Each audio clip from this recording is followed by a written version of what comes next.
Okay, since I actually know this is coming from my phone mic, I apologize if you guys hear a lot of car stuff in the background.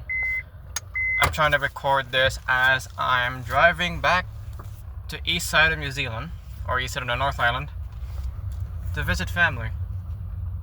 But I thought because I couldn't finish the episode yesterday, I had made extra time for you guys. This video might be heavily edited too, just for clarity's sake. Good morning, good evening, good afternoon. My name is Mocha Demonio. I am a wannabe animator, and I'm doing the best I can to fulfill that dream. Police officer. Alright.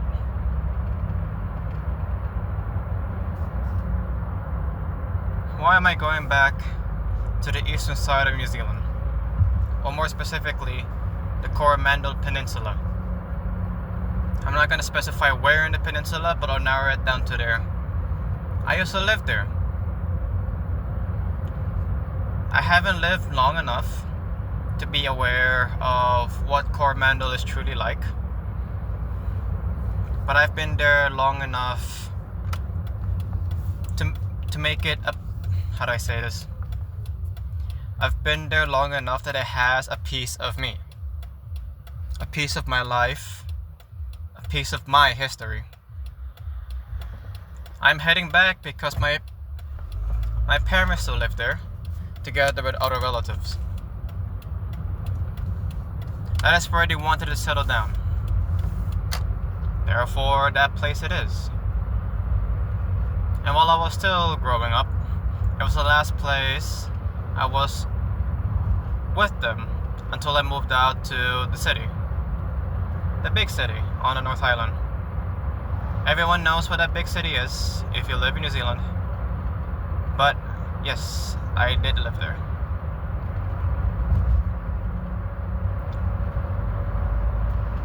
For me, that area of Coromandel was a stepping stone of my life, and for me and my relatives, it was a place where we were normal.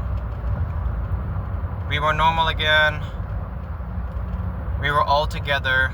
We were all bonding under the same roof until I got older and finally said, I think it's time to have the next step for myself. And the next step was living alone. Well, not really alone. Living on a flat in the big city. Do I believe that was a good decision? For a job and money, yes. However, for my financial stability, due to my lack of financial discipline, I would say no. Did I leverage my place in Auckland? I would say, in terms of fitness, yes.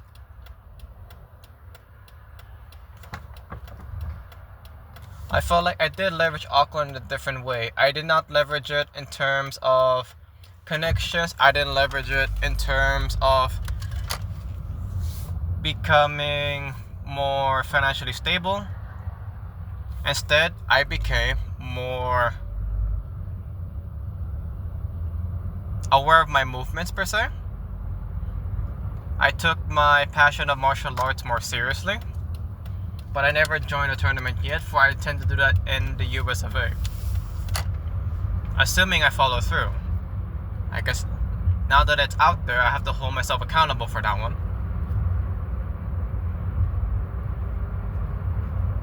I did not leverage the big city as much as I would like to. But because my partner lives in the big city, I would say in terms of making memories with her, I was successful. A lot of good memories were made here. And I hope she cherishes them too. As much as I do.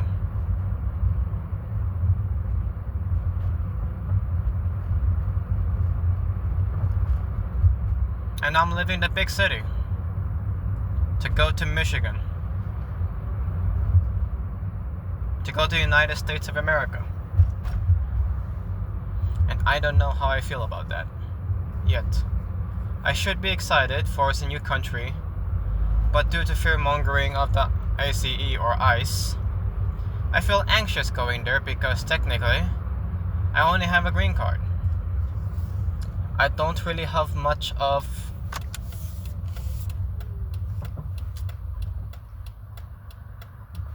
I guess in a way I do have the status. I'm just being fear-mongered by the ICE raids and all that stuff. And I'm really afraid of that also affecting me. But we're not there yet. I've yet to move out. But for now, while I'm stuck in this big city, I really hope I leverage this well. I don't feel like I did. I don't feel like I have. But dear Lord, I hope I do.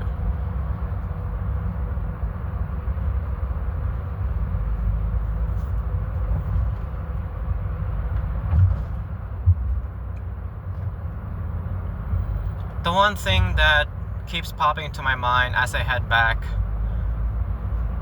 is a phrase that I've heard before about parents. You technically only have 18 years with your kids, if you're lucky. To translate what that person was trying to say, assuming I do it justice, it went as you only have 18 years with your kids, or 19 years, was it? Where it's 18 years of you actually raising them, and the other 19 years are spread apart in many years. And as I drive back to the eastern side of New Zealand, I feel that. I feel that phrase kicking in. I'm feeling that phrase become my reality. As I look at my parents getting older, and I haven't seen my other relatives in so long. By long, I mean around a few months. But that's 1 day out of a few months, or 3 days out of a few months. Unlike before, I saw them 365 days. Almost every day. They were nearby, they were within arm's reach. They were cuddling reach, or a hug's reach. Now I have to make time to actually move out. Not move out. I have to make time to drive there and actually take time out of my life to schedule a meeting time and see them. My time with them has been spread apart. And whoever said that phrase, man, that hurts. And it feels so true. Another thing that's in my mind really. The one anxiety I have regarding life at the moment is the anxiety of death. You'll never know when you will die. You'll never know when they will die. But in the back of my head is memento mori, remembering death and all the little things, and appreciating the time we have. But it gives me anxiety. I won't say anxiety, but I'll use the word worry. But I do worry because of the lack of time I gave them. This might be the few last days. This might be the last day I'll see them. Until 2 months from now, they're gone.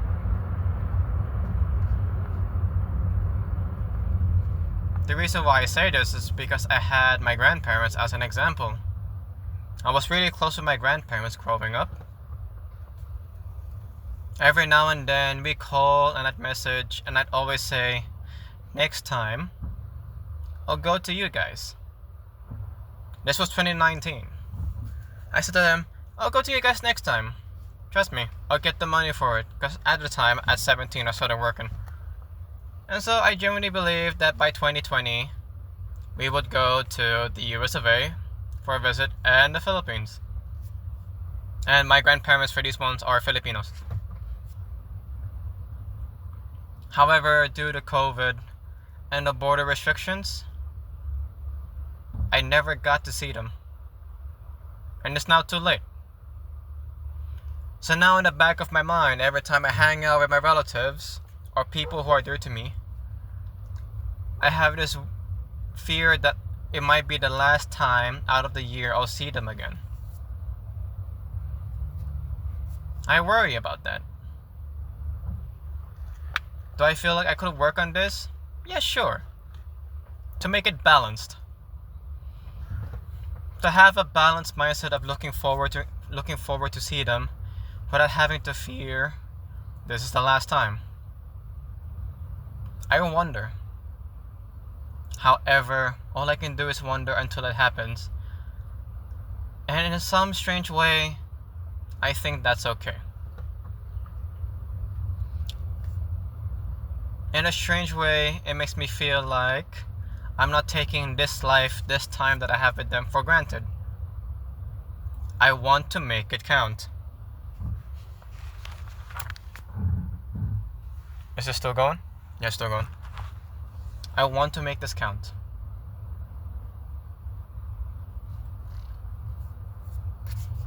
So every time I see them, every time we say, hello, how you doing?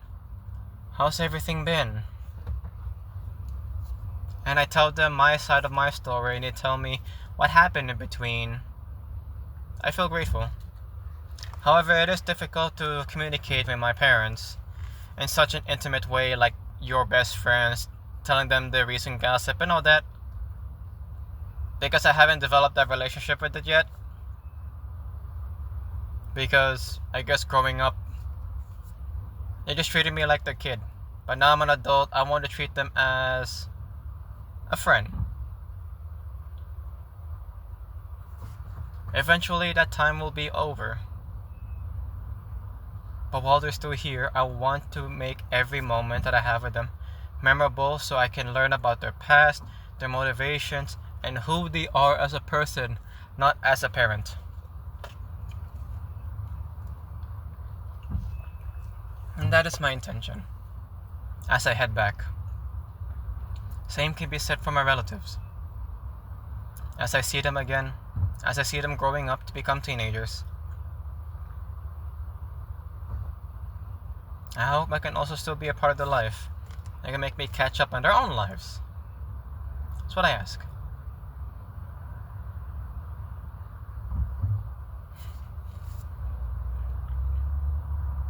On the back of my head, the anxiety of America still looms. And it still makes me worry.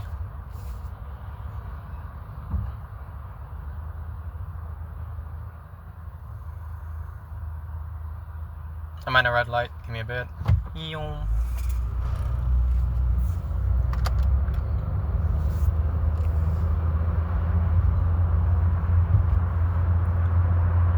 As I was saying, I keep talking about America because it's still in the back of my head. I'm not sure how the US government will actually deal with me. I don't know if it will just be as easy peasy as before because of the Trump administration. All my feed on the interwebs, as they like to say it, is filled with anxiety and hate and fear. But I still have hope that America will actually give me something of value so that I can look at my parents and say, I can handle myself this time. You don't need to spend money on me because I am well. I am financially well. We'll see. All I hear about Gen Z is doom and gloom. Like, oh, we don't have any more jobs. Like, oh, so much hiring, but no one is being hired. All those words, or ICE, people with green cards still being misidentified. The Hyundai plant. Stuff like that worries me as I head back there.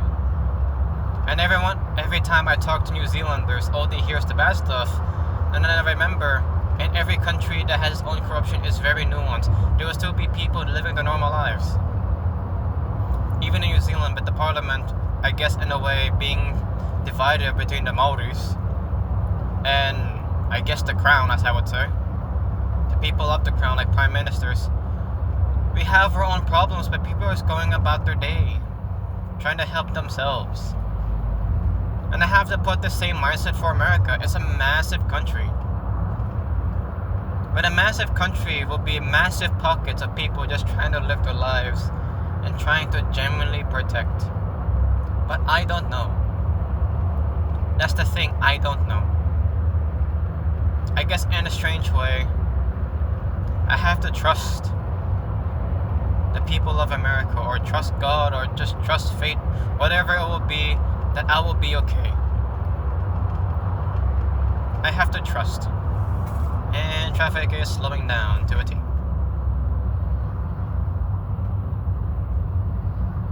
Well, I'm stuck in highway traffic now.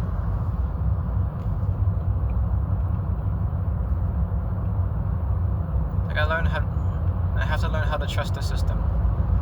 A system that not even Americans themselves trust.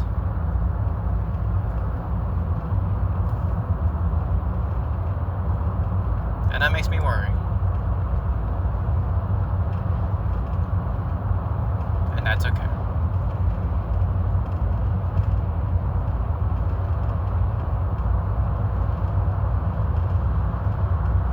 Another thing I'm trying to learn, not just for myself, but for a story that I'm willing to tell in the far future, is a really ambitious one, and this requires intimate knowledge or massive amount of knowledge of many cultures. For now, I don't think I'm ready to tell the story. However, I know how I want it to go.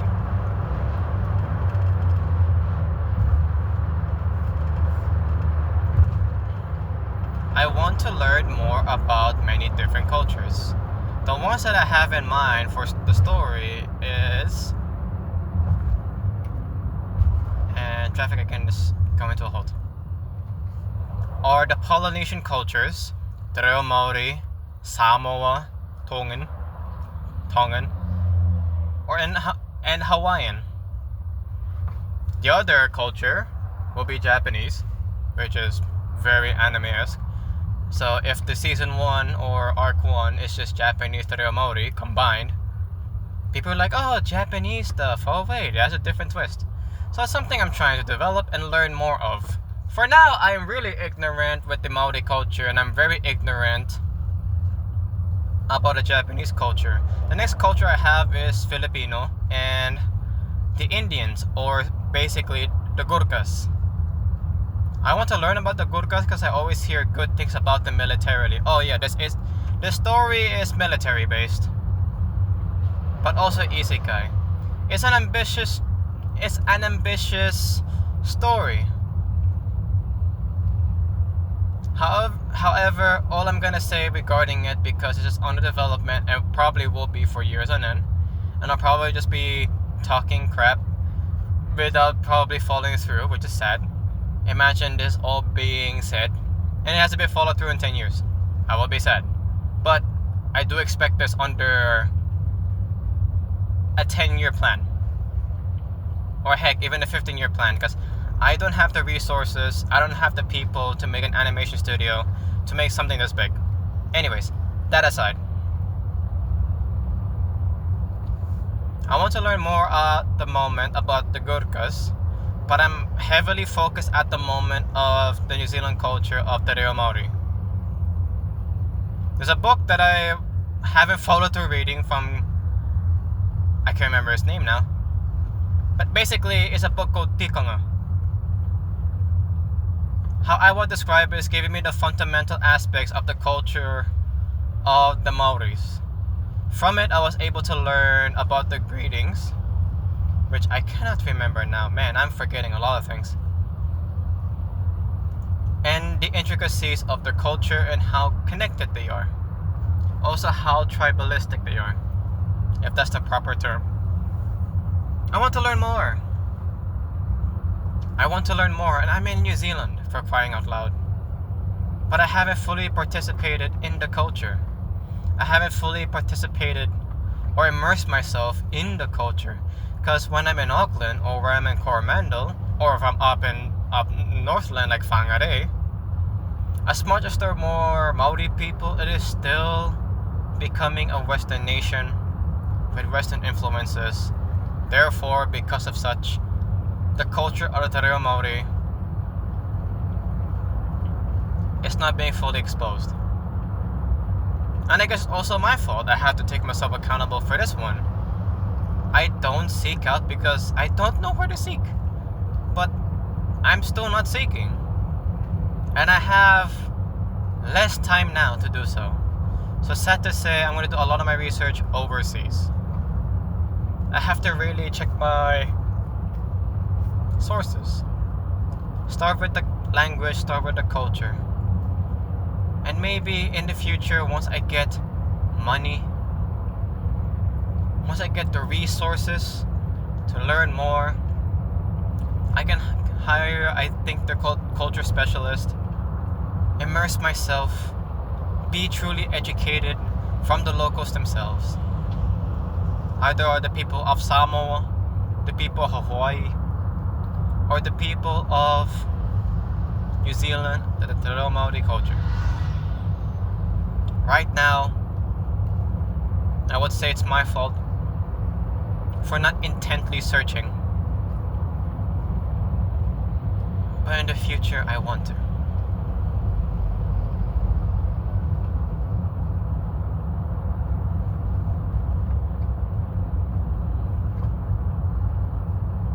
Another thing in my mind, this is all not Kaizen stuff, it's just me rambling at this point, not seeing where I could improve, it's just me rambling at this point.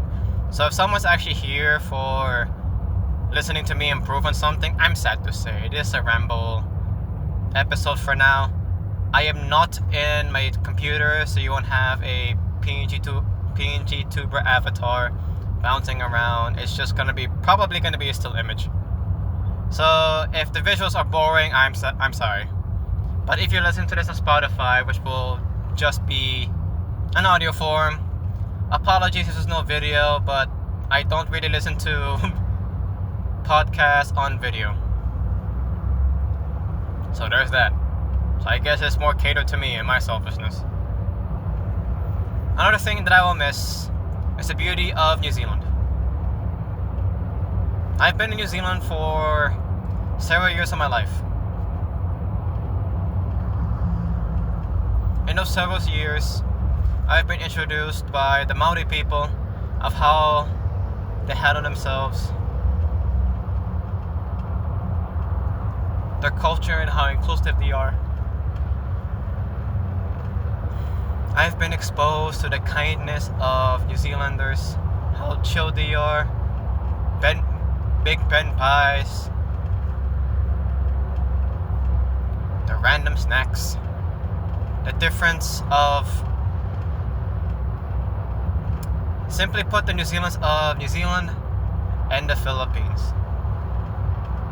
To me, growing up here gave me a massive culture shock. But my gosh, was it a nice learning point. I've learned so much from this country. Because of this country, I had resources. I've had ways to learn more about the world, to gain more wisdom, to open my eyes and more things. Because I got out of my comfort zone, not really by choice, in a place called New Zealand, and I got out of the Philippines. If I wasn't in New Zealand, I would not have been determined to try to put myself out there as I'm trying to now. So New Zealand has given me hope, curiosity of things that are outside of my culture. It was such a learning curve.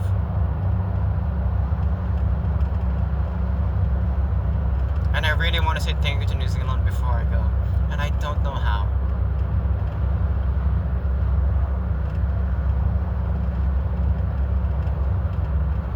I love New Zealand. Philippines is still my home. But a massive part of me, of my late teens and early 20s, have now been molded because of New Zealand. And that is something I am proud of. I am now a New Zealand citizen. And I am proud to hold the title of New Zealand citizen. Not for status, but hopefully to be immersed in their culture, so I can bring with me a part of Aotearoa. So when people hear me speak, I hope aspects of New Zealand can be given justice, so I can make justice of many years of my life. I guess in a way, share the joy that the Maoris have taught me. Either share the joy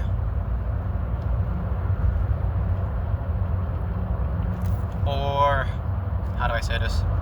Share the joy or share the wisdom.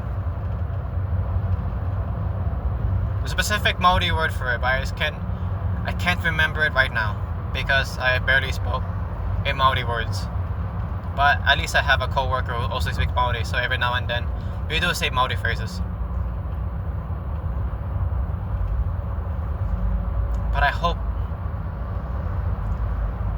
I can carry some of New Zealand wisdom. And I'll still try, and I still intend to learn more of this country that gave me hope.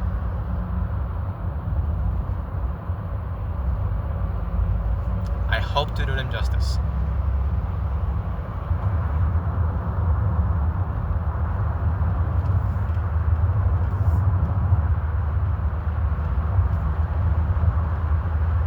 There was a point in time where I was stagnant.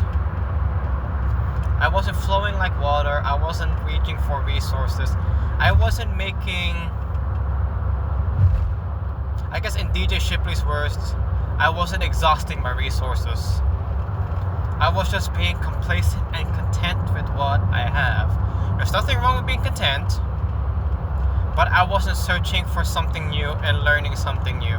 Now, I feel obsessed to learn something different. Because of that, I would not heard of names of DJ Shipley. I would not have heard the names of Jocko Willink. I would not heard the names of Chris Williamson.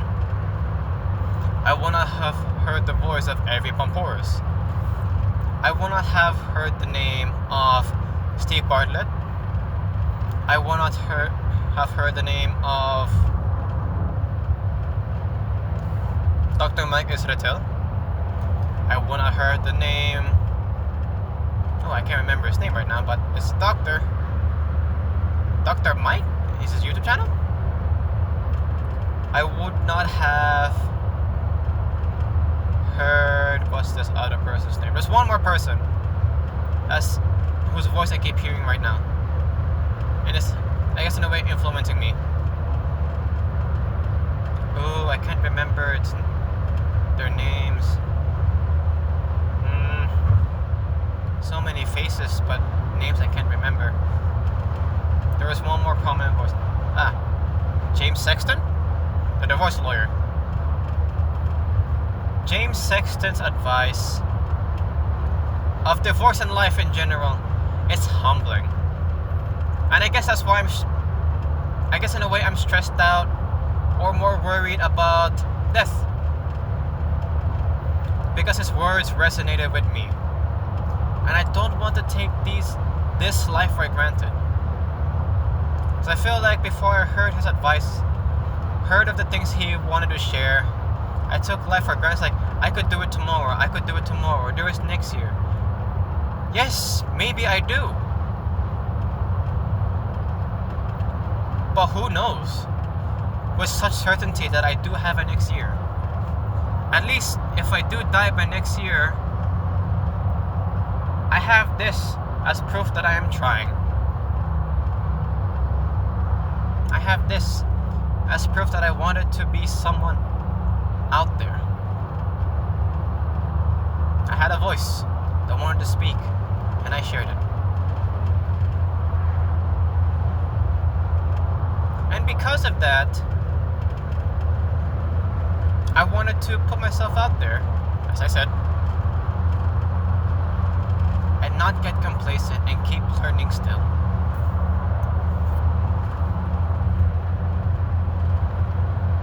So let's go with those names, shall we?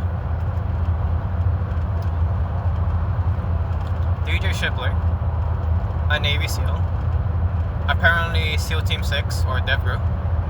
That part of his story I forgot. But the key giveaways I could get from him was the dials and switches and be a pro. No matter what you do, no matter where you work, be a professional at it.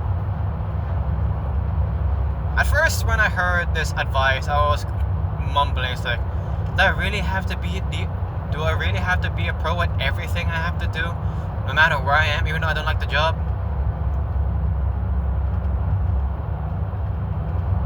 There's also a Bible verse about it, where it's akin to being a pro. Basically, no matter where you are, do your best at it. I can't remember the verse, but it's out there. But for now, I can only remember DJ Shipley's "Be a Pro."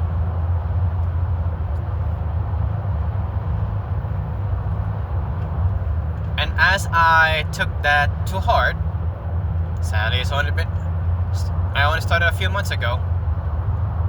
As I took that to heart, my work relationships between managers and people around my rank, I guess, like the frontline troops as I call ourselves, has gotten better. I've become more of an asset. But in a sense, I have this sense of ownership and pride in my work, and that makes me feel better about myself. I take ownership and pride of my work, and even though I didn't make it, I can be proud of the fact that I did my absolute best. Why did I go Mike Tyson there? And I'm proud to still have this mindset.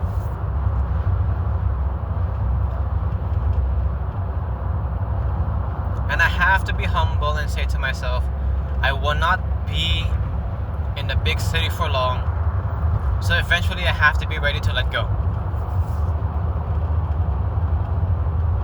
Dials and switches. This one's a hard one. But this was so effective with being a pro, and also being a pro with my relationship with my partner.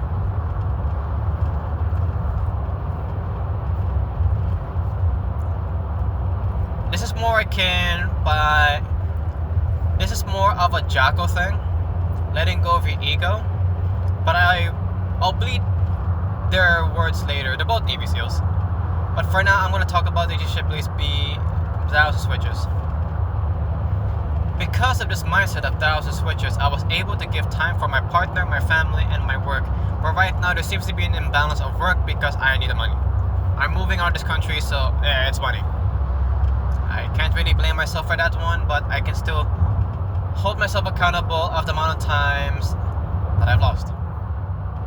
I could be allocated for family if I manage my money well and be more responsible with my money. I'm gonna take ownership of that.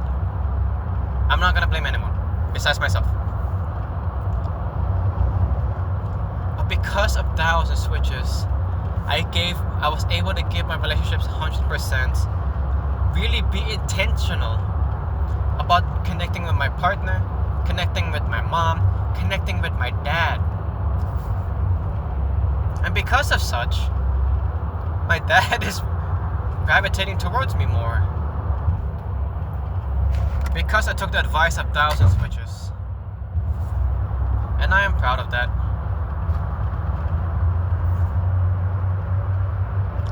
proud of that.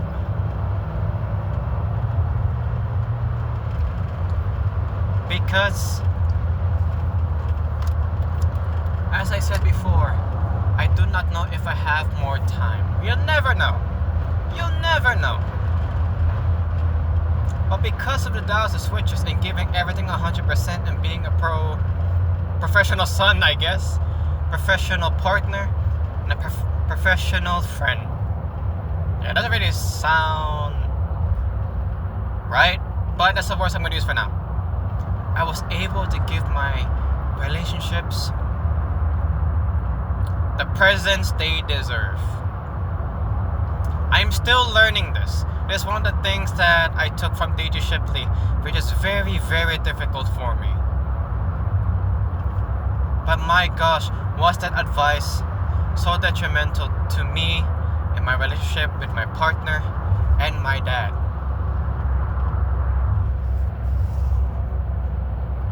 I'm so proud of that. And DJ Shipley, if someone lets you hear this, thank you for your wisdom. Let's proceed to the next person, Jocko Willick. Ownership.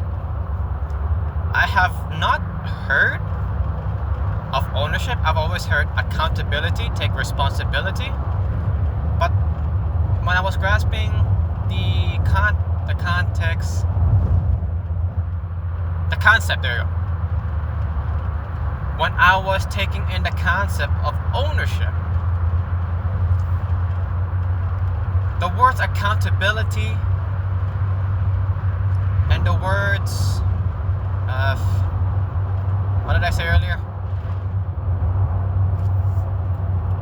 Accountability and responsibility hit more.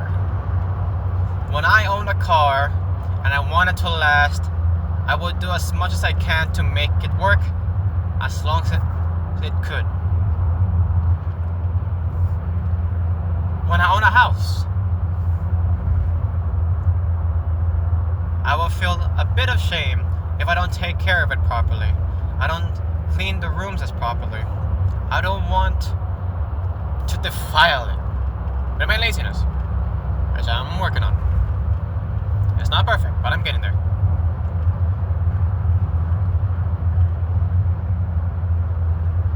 The concept of ownership was such a smack to my face. But man, was it such an important advice for me. And once again, this helped my relationship with not just my partner, but also with her siblings. Because in some sense, I was taking all the blame. I was taking all the blame because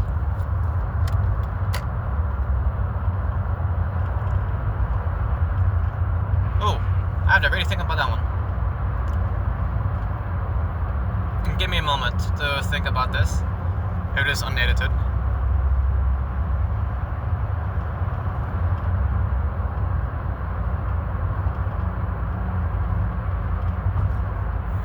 I took the blame of everything because it was easy to blame myself.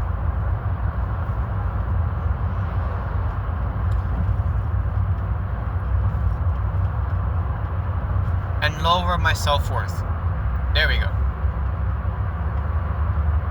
But for some reason, taking ownership of it gave a different meaning to that. It gave me a different meaning.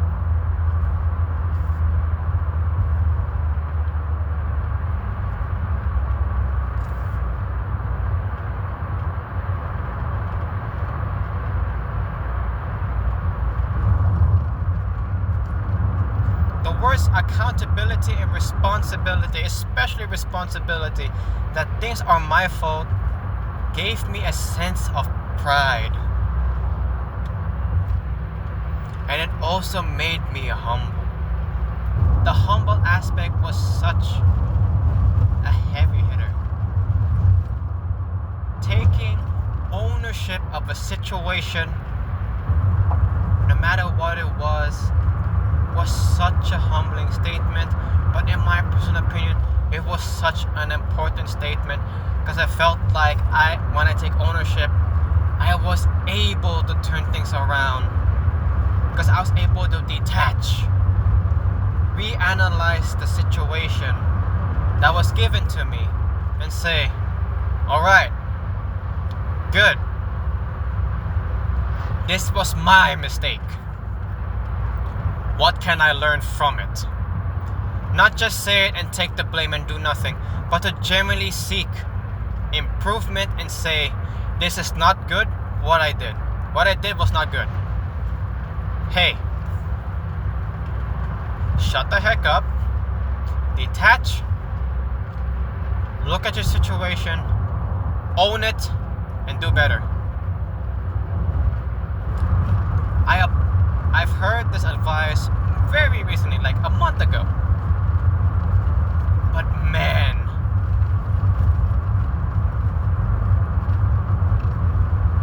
did it help me be more attuned with my partner.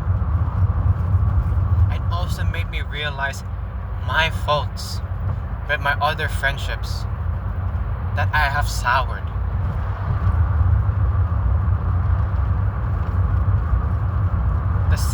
A sense of ownership made me want to improve myself,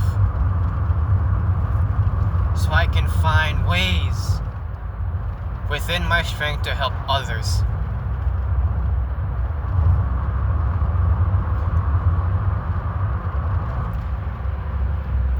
Which comes down to every Pamporas. I remember from her book Bulletproof, people who do this to serve others will succeed. But for some reason, when I took ownership of my life and the situation I gave, in some weird sense, I stopped blaming myself and also blame others. I am not perfect. I did blame others. It was easy to blame myself. But for some reason, when she said, "You are not special," and also those words, "People who serve will succeed," made me want to improve myself more. So I can say, how can I help my relatives? How can I help my partner and her siblings? How can I help my siblings? How can I help my co-workers? How can I take ownership of myself and win the battle within myself so I can help others and themselves? I cannot say much about that at the moment, because at the moment I'm just trying to apply these advices. But I am willing to learn. This is my Kaizen. This is what I'm going to prioritize and execute. That's another name I put out there. Mike Ezratel. Reconnaissance periodization. The more I become more exposed to him, I've seen the memes about, is this a good enough stretch for you? And if he hears about this message, he will be tweaking. I get it. He was probably in steroids. I don't know, man. There is still something to learn from anyone that speaks, good or bad. It's whatever they teach. I am able to have discernment to say, hey, I will apply this knowledge, and as a qualified personal trainer, for some damn reason, I know why I did it. It's not just out of a whim. As a person who's trying to apply this knowledge in my qualified field of being a personal trainer, he was able to give me insight of the human body.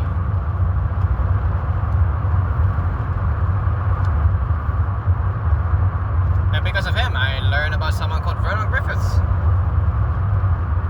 And because of him, I've learned so much about coaching.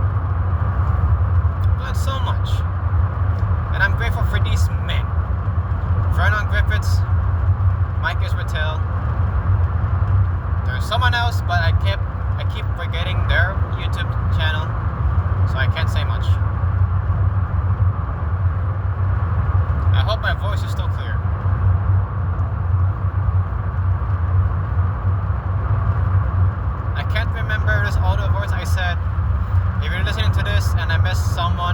I forgot why I learned something from them. I apologize. Maybe when I re-listen to this with my car rattling in the background, I am sorry if this is not coherent, and I'll probably redo this if it isn't coherent.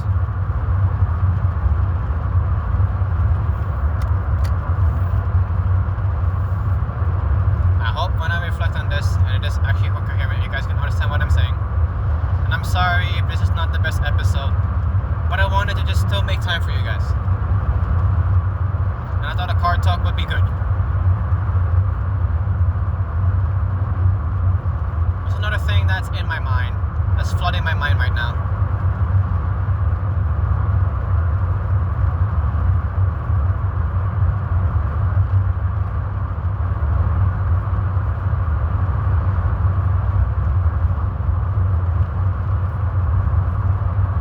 I want to invest in myself, but I do not know if I have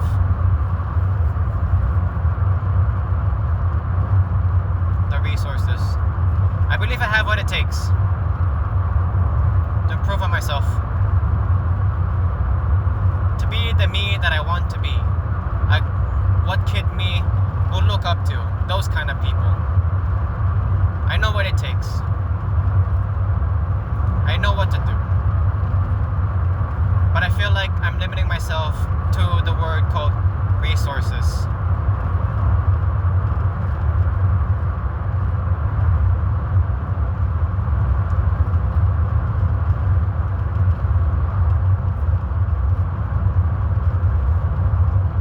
I want to say this now, so you guys can also hold me accountable on this one. And I guess in some Twitter fashion, cancel me for not doing it. I don't know. I don't know what's gonna happen to me in the future as I put this out.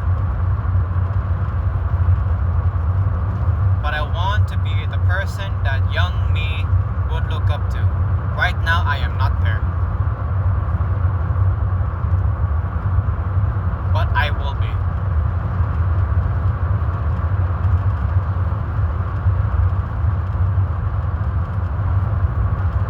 I believe I have what it takes to get there. And I'll do my absolute best with what I have to make it happen.